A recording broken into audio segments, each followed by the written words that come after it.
Bonjour, je suis Glody et je travaille comme assistante de communication chez Otis France. Dans cette vidéo tutoriel, je vais vous montrer comment vous pouvez distinguer vos statuts de liaison. Il y a des statuts de liaison qui demandent une action, donc qui sont activés. Il y a aussi des statuts de liaison qui ne demandent pas d'action, donc des statuts de liaison fermés. Ceci peut être facile pour avoir un aperçu de toutes les liaisons entre un poste et un candidat qui atteint une action de votre part. Cet aperçu n'est donc pas pollué par beaucoup de liaisons passives, par exemple refusées. Un candidat avec le statut refusé pour un certain poste reste comme ça et ne demande plus une action.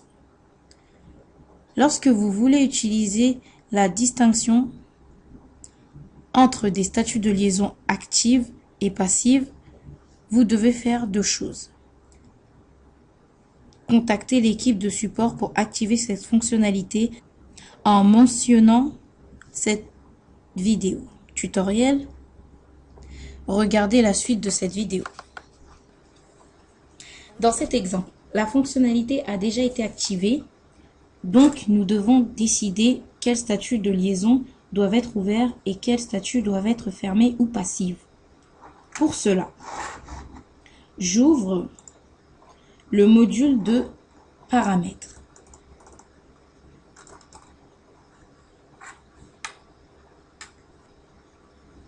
Je suis dans le premier onglet Critères, Statuts, Catégories. Dans la catégorie Classification statut, je prends le premier.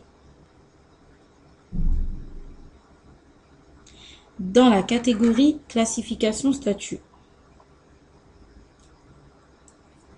je double-clique sur Présélection. Puis, je double-clique sur un statut. Je prends le premier. Je vois maintenant une nouvelle liste déroulante. Statut à faire. Dans la liste déroulante, statut à faire, je sélectionne actif. Si le statut demande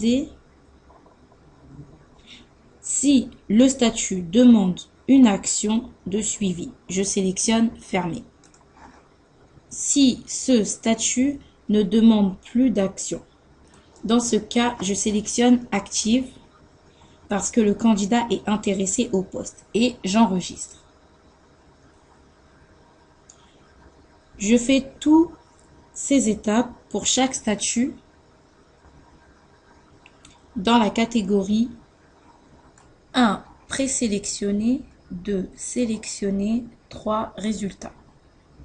Pour ne pas perdre trop de temps, je l'ai déjà fait pour tous les autres statuts de liaison.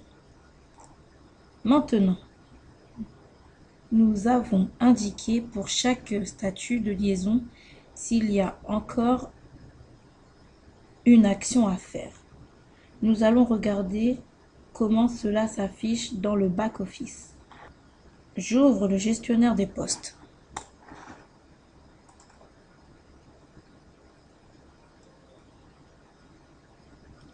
Et je clique sur le bouton Tous les candidats. Ici, nous voyons un aperçu de tous les liens entre des postes et des candidats. Je vois maintenant que le filtre en haut. Une liste déroulante statut avec les possibilités actives et fermées. Lorsque je sélectionne active, mon aperçu n'est pas pollué par des liaisons qui sont déjà fermées. Maintenant, vous pouvez donc filtrer la liste des procédures pour uniquement voir les procédures qui demandent une action. Merci d'avoir regardé et je vous souhaite beaucoup de plaisir avec cette fonctionnalité très pratique. Merci d'avoir regardé et à bientôt.